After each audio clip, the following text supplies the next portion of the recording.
My name is Stefanie Worth, and I am the caregiver of a sickle cell warrior. We reached a point with Thomas's hospitalizations where my supervisor said, you're taking all this time, and yes, it's unpaid, but nobody else in the company is doing this, and if you miss any more time off work, we're going to have to terminate you.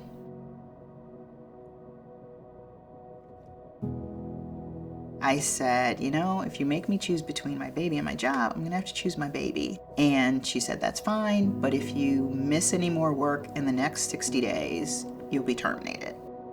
The stress of constantly thinking that I'm gonna get fired if my baby is sick was just, it's unthinkable. God be with me, he did not get sick for 63 days.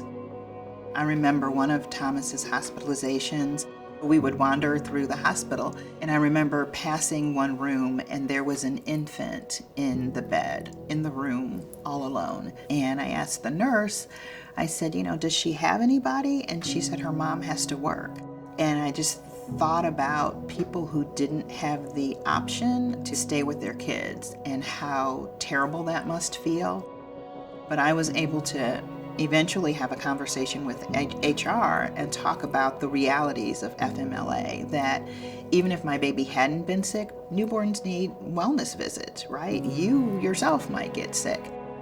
They then implemented a policy in conjunction with FMLA. So I feel like I was able to make a difference for other employees. Over the years, I think what I've been able to do is, as I moved into management, I always took those situations into consideration. I am fully aware that people can work in a variety of different ways and still accomplish their job. I think work is just hard in general if you're a mom. It can be really tough, particularly if you have a child with a chronic illness. It's so unpredictable. Give yourself room to grow and learn, but be good to yourself along the way.